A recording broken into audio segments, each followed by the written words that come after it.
If it isn't one thing, it's another.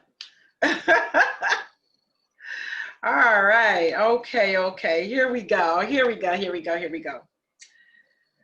All right. Now, yes, girl, it was set to only me for some reason. I don't know who changed all my settings. I just don't know, y'all. I don't even know. So I'm going to go ahead and try to share it again. Okay. You guys, I'm telling you, listen. So let me just go ahead and post this link out here. So if other people want to join in, they can. And then listen, if you guys come in, please click like, click share the video out. I hope that you have a let's see, a pen and a paper and all that good stuff. So that way, you know, you don't never know. You never know who is gonna, you know, need to hear this. So let's see. Okay, now it seems like it's okay, y'all. There we go. There we go. Now let me try to get some people in here. Okay. Oh, Jesus. You guys, I'm telling you, I'll be just doing the most, okay? The most. How is everybody doing? Do me a favor. Please click like, click share.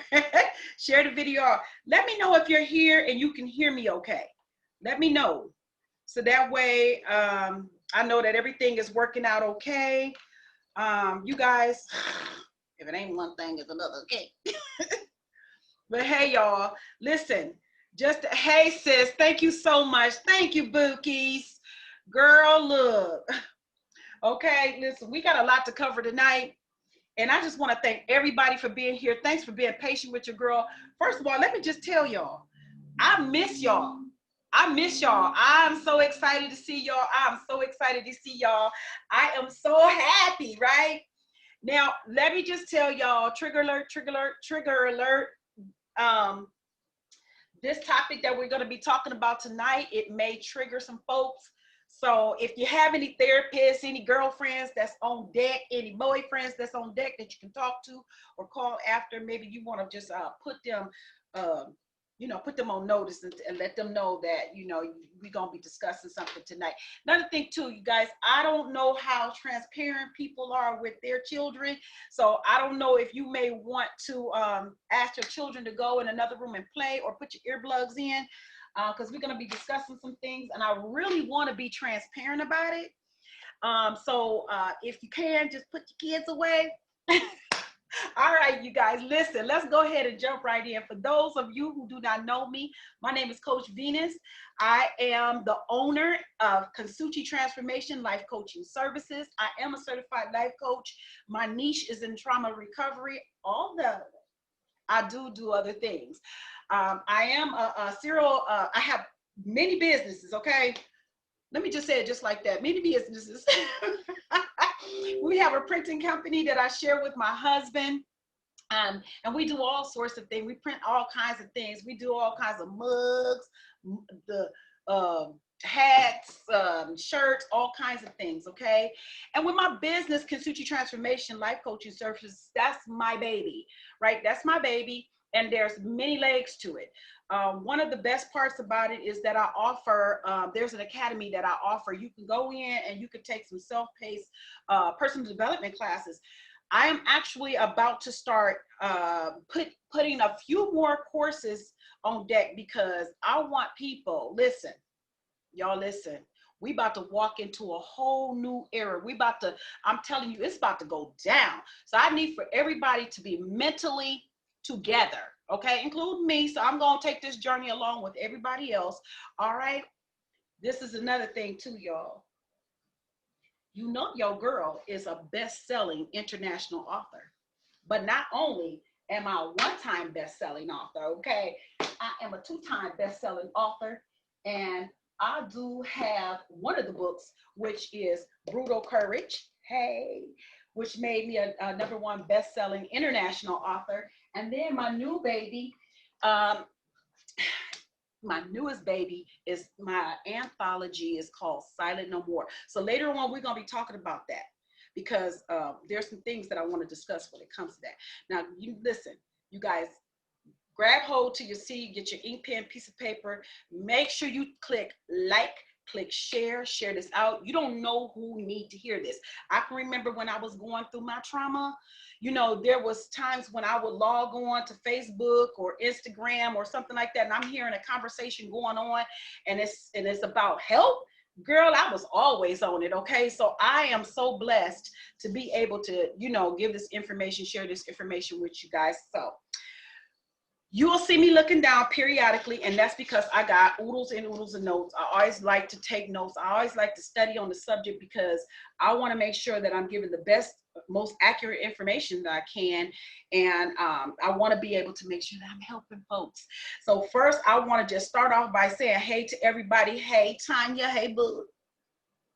Hey, Natasha. Hi, Bookies. Hey, Miss Valda. How are you, sweetheart? Hey, Raheem. Hey, Boo. Hey, Tam. Hi, Bookies. So I'm hoping that some more people can jump in. Remember to click like, click share. You have no clue who may need to hear that. So you guys, listen, let's just dig right in. This subject is going to be tough, and it is a trigger alert. I just want to let you know once again, this subject is about how to handle the holidays as a survivor of trauma. And I am talking about childhood sexual trauma, okay? Some of this information, though, it can also pertain to other types of trauma, but in particular tonight, I am definitely talking about childhood trauma. So listen, I don't want to just be talking to y'all. I do want to do a little bit of dialogue tonight. So if you don't mind, can I ask a few questions? Do anybody know, and you can say, hey, I know, do anybody know anybody who may have an issue with holidays? Do anybody know anybody like that who may have issue with holidays because of family traumas, and particularly childhood sexual abuse?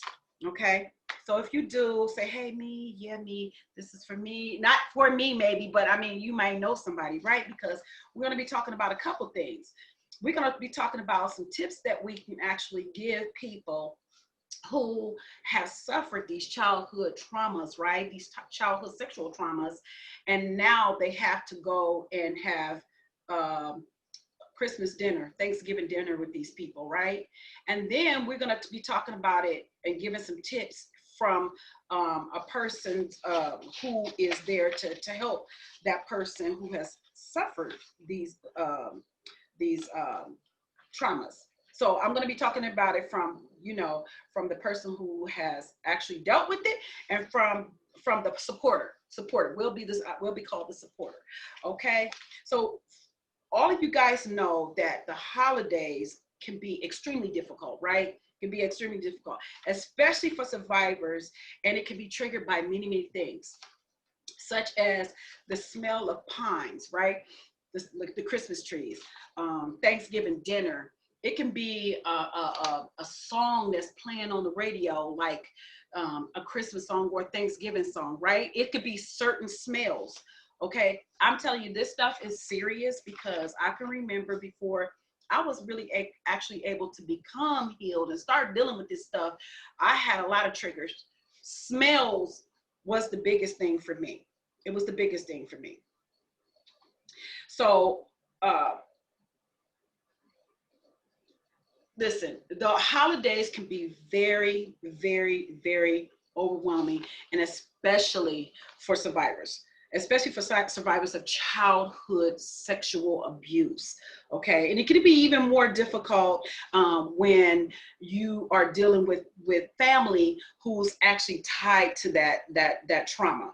And what I mean by that, is that, say for instance, you can have family who didn't believe you. Okay, so you actually going to dinner with and dealing with family who didn't even believe you when you told, right?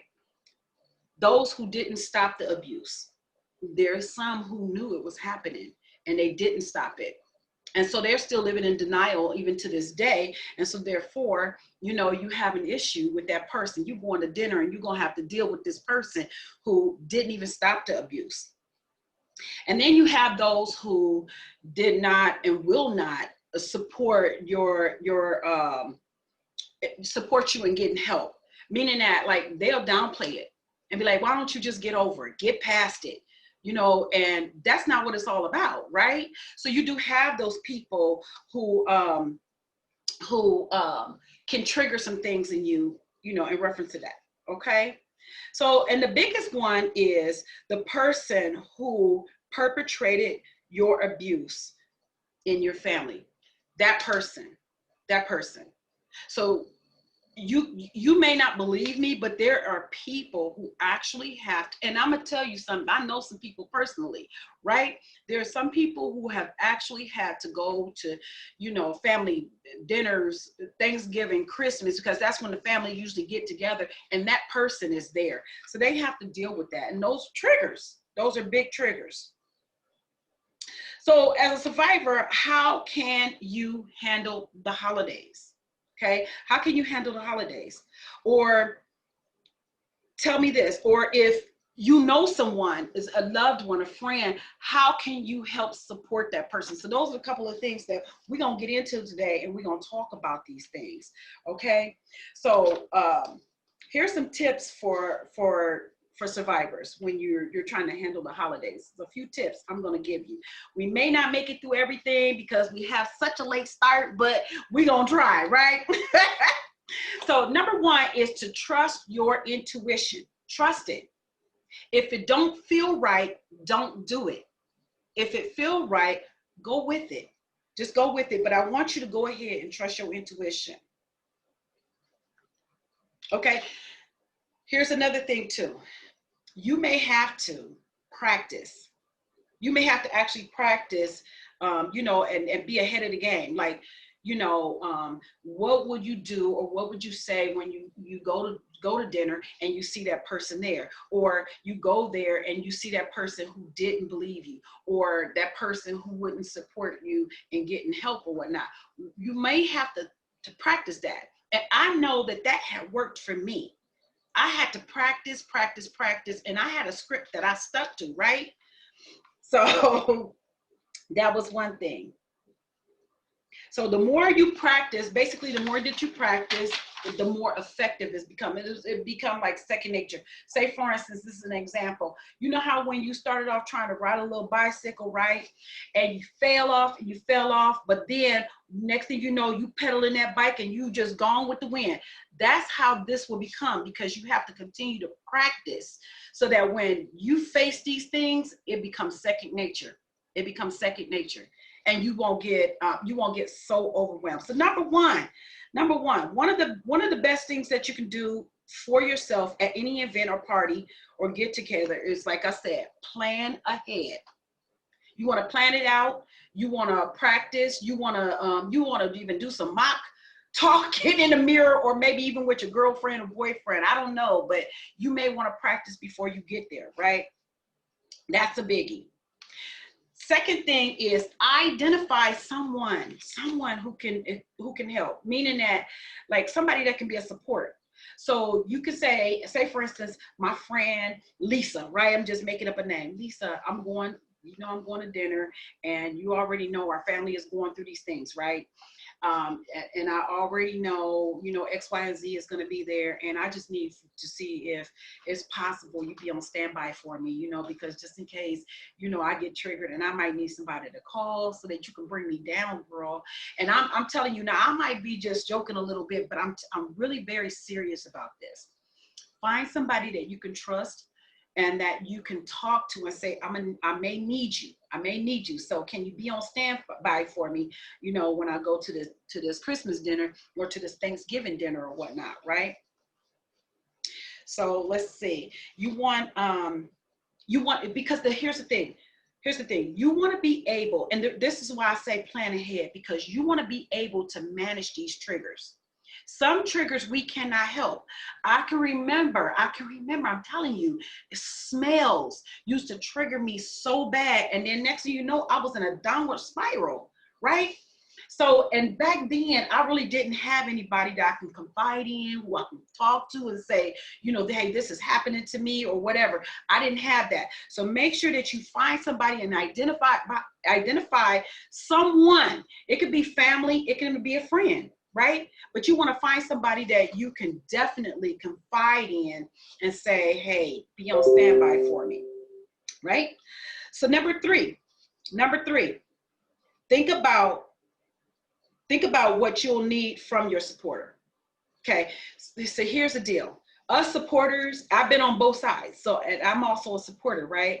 Us supporters, what we want to do is like jump right in there, and we want to sort of kind of, we want to save the day. We want to help them. We want to try to stop the pain. But that's not what, you know, that's not what they always want from us. Sometimes they just want for us to sit and listen and hear them out. And a lot of times I can remember, like I said, when I went through this, a lot of times I just wanted somebody to listen. I wanted somebody to hear me, you know, say what was happening to me and what I was going through, So, so of course you want to be able to, you know, let a person know, let your supporter know, you know, hey, you know, this is what's happening. And so, you know, you want to put them up on game. You guys want to be on the same page, right? I want to tell my supporter, I said, hey, this is how you can help me. I need you to, you know, either listen to me when I call you or come with me to the party, right? Come with me to the party, sort of kind of, you know, watch over me. So if, you know, I start to get out of hand, you can either pull me away or whatever the case may be, whatever you set up for your supporter, however you ask for your supporter to be there for you, okay? So number 4, you want to plan out a response. And this is what I was talking about when I said plan ahead. You want to plan out a response because you have those people who will sit there and they will bring that mess up in your face. Oh, you was the one that said that this happened to you, right? Now, this is when it's important for you to have your script ready, because you want to be able to manage, like I said, you want to be able to manage those triggers. You don't want those triggers managing you. You don't want people being able to like use those things against you. You want to be ahead of the game. Okay, and trust me, those people are out there, and those people are at these dinners waiting to be able to, you know, put you down, ridicule you and all that. So you have to plan ahead, okay? It might come up in the conversation. Like I said, it may come up in the conversation. It may come up in a conversation. Like I said, oh, you're that girl, or you're the one, not that girl, because remember, this is family, and and I'm gonna tell you, this happens. It'd be that one family member who would be like, oh, you said Uncle so-and-so touched you, right? So you have to make sure that, you know, you stay in control. Make sure that you are in control of your story, and you don't have to talk about it. That's another thing too, because I highlighted this down here. You don't have to talk about it unless you want to. So you can always shut somebody down. I'm good about that, girl. I'll tell somebody in a heartbeat, no, I don't want to talk about that right now. And I don't have a problem with that. And if you want to have a private conversation about it, we can do that, because I don't have a problem with that either. You know, but there are some who, you know, get bullied. Another thing is positive affirmations. Positive affirmations. You want these to be encouraging and calming.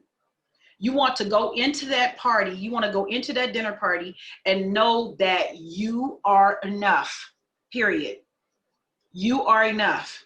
You don't have to explain to nobody, and you definitely don't have to talk about it if you don't want to, but you can use a positive affirmation. And one of the best ones that I use is that I am enough. So number 5 is use positive affirmations, because that reinforces who you know you are at the core. Okay, continue to say those over and over. I'm enough.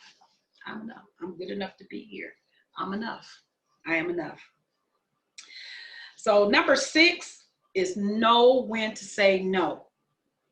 Now, I'm going to tell you, For a really long time, I had no clue as to how to say no. I didn't know how to do that. But I don't have a problem with it these days. Now, I'm gonna tell you something. Sometimes, especially when it came to my grandchildren, I had a problem with saying no to them because I love them and I want them to have the best. But listen, I don't have a problem with saying no. Okay, so you got to understand that when you choose to say no, it's not always easy. It isn't always easy, but when you practice the word no, and you don't have to be all nasty about it either. You don't. You don't. Saying no can be just as easy as just saying no. That doesn't work for me. And I'm pretty good at that. and so meaning that, like, if somebody even asks you to Thanksgiving dinner or Christmas dinner and you know that those people are going to be there, that's going to trigger you, practice declining the invitation. Especially like some people have grandmothers. I haven't had a grandmother in for forever and ever and ever, but some people have grandmothers that they are very, very close to. And, the grandmother call you up and be like, baby, I just want you to come over and come to dinner. Practice declining the invitation, because I'm telling you, if you know that you'll go there and you'll be triggered and this would be bad for you, have no problem with telling anybody no. Okay. Number seven, make self-care a priority. Now, this is a big one for me. Okay. This is a very big one for me. If I'm going there and I know that it's going to be painful for me and I know those triggers are going to hurt me, then guess what? I'm going to take care of me first. And I'm going to decline the invitation, and I'm going to definitely make sure that self-care. I'm going to take care of me first. And guess what? That looks different to everybody, right? That looks different to everybody. Even not to think about it, I may have to take a hot bubble bath on the day of the Thanksgiving dinner or the Christmas dinner. I may have to, fix a small meal of my own. But when it comes down to it, it comes down to self-care. That's very important. You look out for you first, right? So, and then number 8, listen, be kind to yourself. Be kind to yourself and don't give up. Don't give up. It's okay. You do not have to be hard on yourself. Even if you go to the Thanksgiving dinner or to the Christmas dinner, right? And you get triggered, and then guess what? Everything you practiced just went out the window and you didn't get it right. And don't even beat yourself up. Don't be hard on yourself. Listen, practice makes perfect.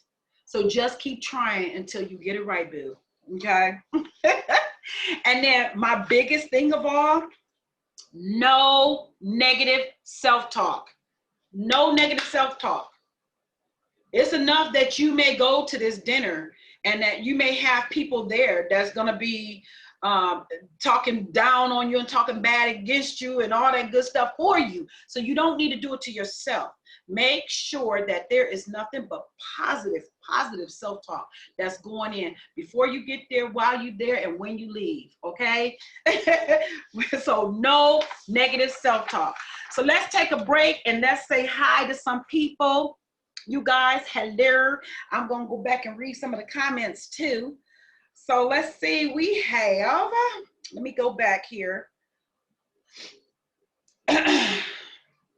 We have quite a few. Okay, so hey, Mr. Marchetti, hey. So let's see here. Miss Valda said, I don't know, but I shared the lie. Okay, thank you, boo. So Tam said, yes, you will be surprised what could be a trigger.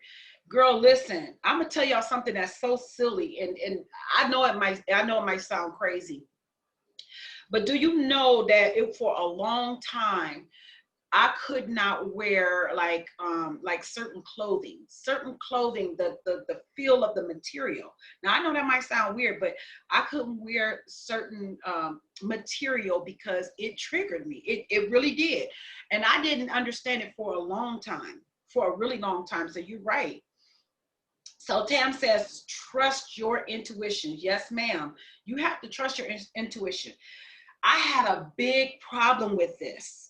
And this is something that I'm still learning because for a long time, I didn't trust my intuition, right?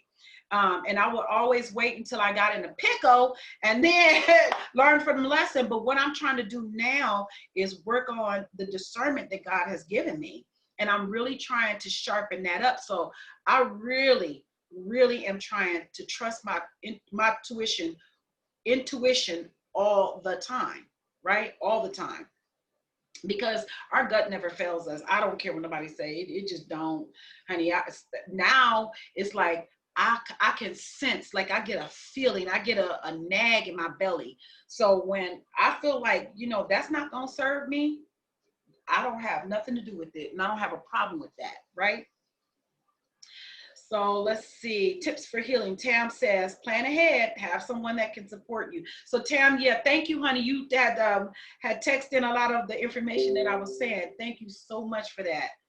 Hey, Miss Zandra. Hey, boo. Happy birthday, Miss Zandra.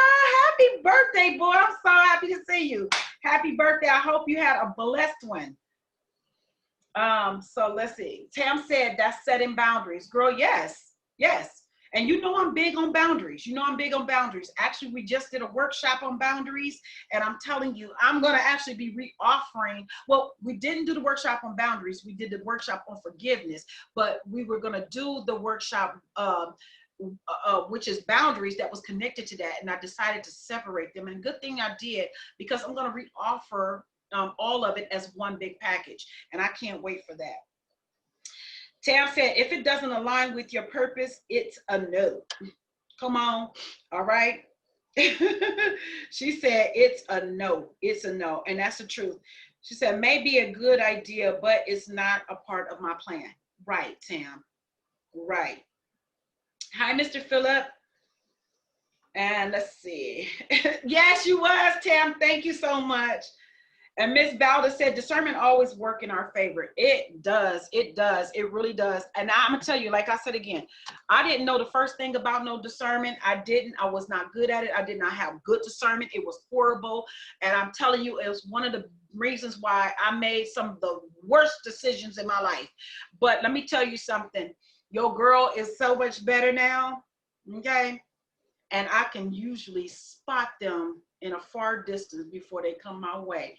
So, so yeah, when we're talking about discernment and trusting our instinct, we're talking about, going to these holiday parties where we may face the people who have harmed us, or those people who did not believe in us, who did not protect us, who did fail us, so we may run across those people, and we may even run across those family members at these parties that, may be pointing the finger and chuckling and laughing at us, right?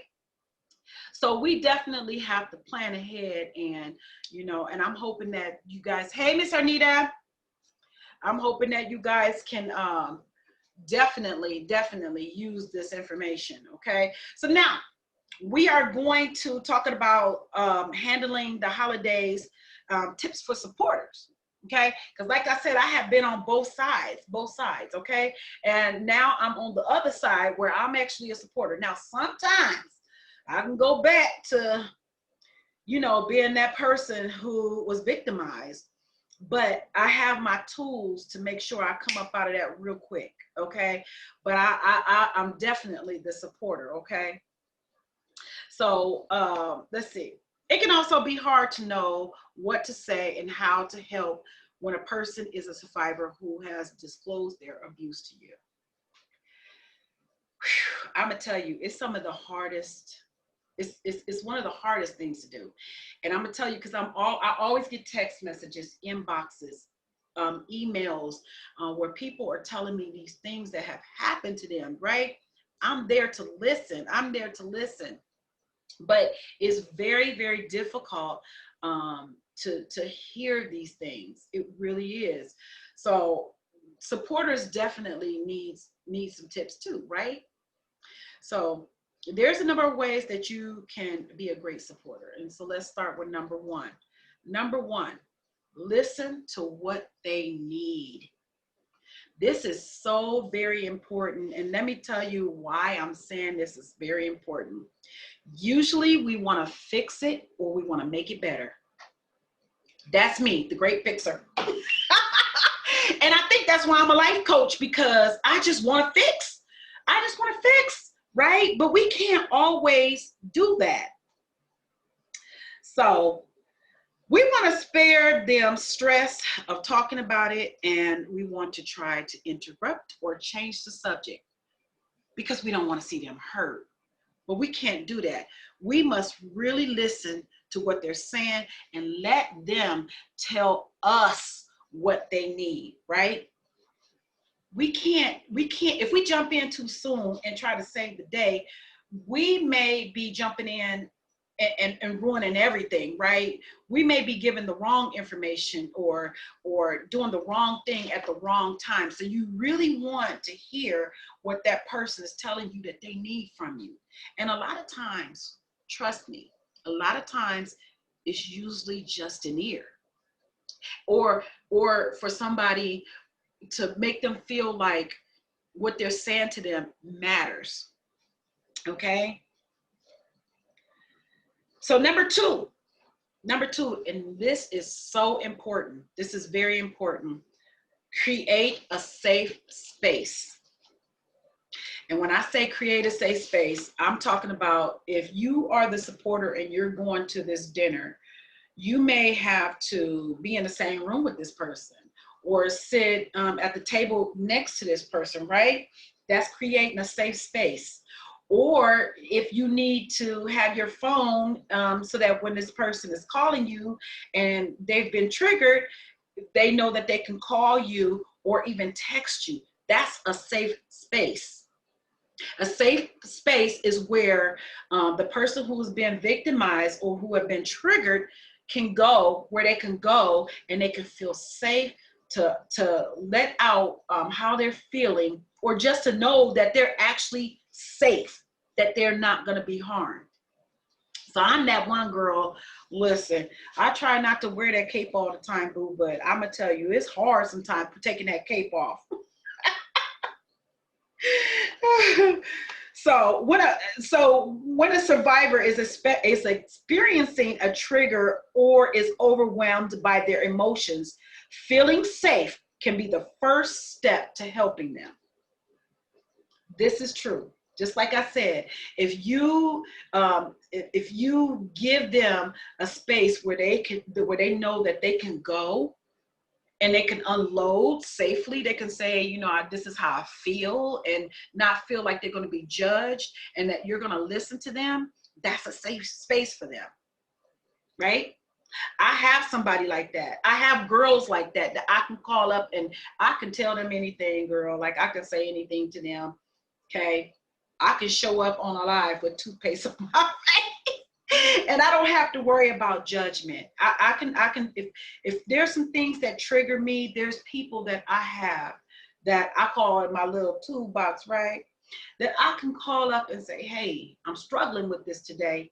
You know, and a lot of times, you know, either they'll hear me out or, you know, we'll have a little conversation or whatnot, but I do have somebody that I can definitely confide in when it comes to this. I have a space, a safe space that my friends and a couple of family members that have created for me.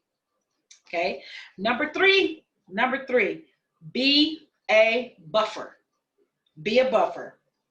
So, you know, listen, in a crowded, noisy place where there's laughter and singing and drinking and partying that's going on, you know, if you are that supporter that's there with that person, in all that noise, when they look over to you, you're the buffer for them. It almost is, it's like the environment sort of kind of quiet down for them.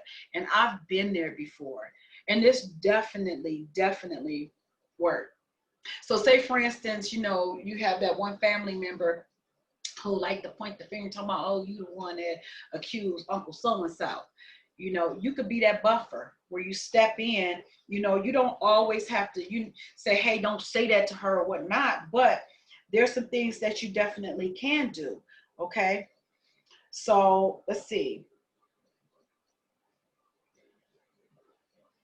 Um, so definitely you can, make sure that you as a supporter, you make a plan with the survivor prior to all of this. Let the survivor know that, hey, I'm going to be there. If you need me and I'm not, you look over at me, that lets me know that, you need me, or whatever the case may be. Or if it's that family member who can sort of kind of bully you, you want to make sure that you as the supporter, you're watching that. You're watching that because you definitely want to be the buffer for all of that. Okay. Then number 4 is encourage self-care. Encourage self-care. And when I say that, I'm saying that as a supporter, you have to sometimes even take a moment for yourself. Because like I said, there's so many people that DM me, email me, call me, and tell me these horrible stories. And sometimes I have to shut it down and, like I'll DM them and be like, hey, let me hit you back, in tomorrow or something like that, because I have to definitely make sure that I'm taking care of myself too, right? And number 5, above all, and this goes hand in hand with encouraging self-care to yourself, is to take care of yourself. There's no way that you can actually give to anybody from an empty cup. Now that's just ridiculous, but sometimes we get like that, right? And a lot of times we have to realize that even though we want to be there to support our friend or our family member through this, we got to make sure that our cup is on overflow, because that way we can actually give from that saucer. You don't want to give from your cup, okay? Because you don't want to become depleted. You don't. Because when you become depleted, guess what happens? You break down. And when you break down, you can break down physically, mentally, emotionally. So like I said, and I'm not even trying to be funny, your number 1 priority is self. Make sure that you are taken care of, okay? Number 6, remember, your efforts can always make a big difference. You never, ever know. You never know. The holidays to me, is one of the best time of the year. I love everything from Halloween to Christmas. I really, really do. I really do. And when I guess when I was not healthy, it was one of the most horrible time of the year and the darkest time of the year. And it brought up the most triggers in myself, right? And I can remember it was bad, but now I'm in a totally different place. And that has a lot to do with my supporters. That has a lot to do with our supporters. Listen, supporters, don't ever think or take for granted that you being an ear to somebody who has been through childhood sexual abuse, you giving them an ear don't matter, because it do. It do. When people started listening to me, I'm telling them these things happened to me, right? They really started listening to me. They didn't even really comment, but they listened, they heard me. And that's big. I mean, it's really, really big. So don't ever take it for granted that, that you're not helping somebody, because you are. Listen, I want everybody who has ever gone through childhood sexual abuse to understand this. It is not your fault. And even for those who did not believe you and do not believe you, it isn't your fault. Know that. Understand that. Because for a long time, I thought it was my fault. I thought I've always had big hips, right? I always had big hips. And I always thought it was these hips that got me in trouble, but it wasn't. Okay, it was not my fault, and it is not your fault. There is so much help out there now. People are really starting to talk about this. People are really starting to come out the woodwork. You said you have all these celebrities that's now talking about it was me, this happened to me. And you know what? I applaud them, but there's just regular old Joe Smoes like me who, you know, been saying this for many, many years, who's been screaming it to the, you know, top of the roof. And in order for us to be able to crush this, in order for us to be able to crush this crazy ass sickness, we have to start talking about it. And let me tell you, even if you don't want to talk about it, journal, start journaling. You'll be surprised. You'll be surprised how you start to unload. I call it a cancer, right? This is a cancer that somebody else put in your body, this sickness that they put into your mind, right? They came in, they violated you as a child. You had no say-so in it. And so just know this, it is not your fault, and you can get past this. You can get past this, because as long as you hold on to it, they own you. They own you. The people who have violated you, they own you.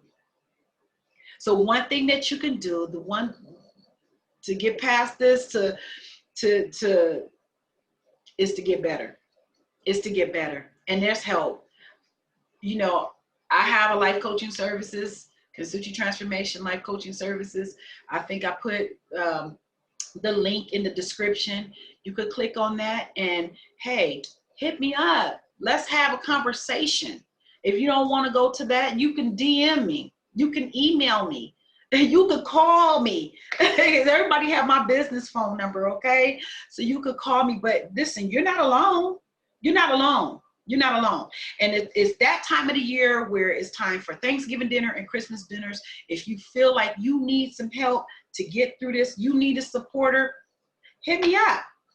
Let me try to help. I'm not saying that I have all the answers, because I don't. I do not. Right? And there's things that I'm still learning myself. There's things I'm still learning myself. But the one thing that I know for sure, and two things for certain, is that when you speak up, when you stand up, you speak out, honey, that is so much power. It's almost like walking over to the person who violated you, smacking them in the face, and then snatching your power back from them. That's what it's all about. That's what it's all about. And that's the reason why some people be like, and I heard Oprah say this before too. Let me just tell y'all this. I heard Oprah say, somebody said, oh, she's so full of herself. And Oprah said, well, you know what I am. And it's the truth. It's the truth. When you get that type of confidence, when you get that power back, people won't think that you are full of yourself. And you are. And good thing you are, honey. Fill yourself up, boo. Fill yourself up and let that cup run all the way over, honey. Let it run all the way over, because going through this thing, this childhood sexual abuse, it can destroy you. And it almost took your girl out, right? It almost took me out. And I'm going to tell you something. Because it was taking me out, I was going to take some people with me. But God is so good. He's so good. And he used all of that. He used all of that for his own glory, honey. It wasn't even about me, now that I know. Now that I know. So listen, let's finish up here. And love it. Let's finish up here. It's my husband. Let's finish up here, and I'm gonna let you guys go. So Tam, yes, journaling is brain dumping, girl. It is brain dumping. And I just want to thank everybody for being very patient with me tonight with our technical difficulties. And there's a couple of other announcements that I wanted to make. November 30th will be our last day for coffee chat on Monday nights. And we're going out with a bang, because some of the authors from Silent No More, our new anthology, That is a #1 bestseller. And we also got best cover. Okay, did I tell y'all that?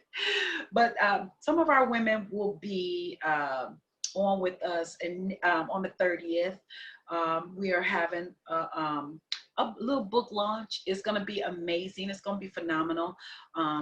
There will be some who may talk about their stories, and there may be some who choose not to, and that's okay, because the whole purpose of the anthology is so that that layer of protection is there. They don't have to say who they are. Just tell the story, because the story is, yes, it is for them and their healing, but there will be people who will read their story and become healed from reading their story. So the 30th will be our last day on Monday nights. We will actually be going to first and third Saturdays of the month, starting December 5th, 2020, 11 o'clock a.m. Pacific Standard Time. And I decided to move the date because, well, Mondays is so busy, and a lot of people are busy on Monday nights, coming home from work, preparing for dinner.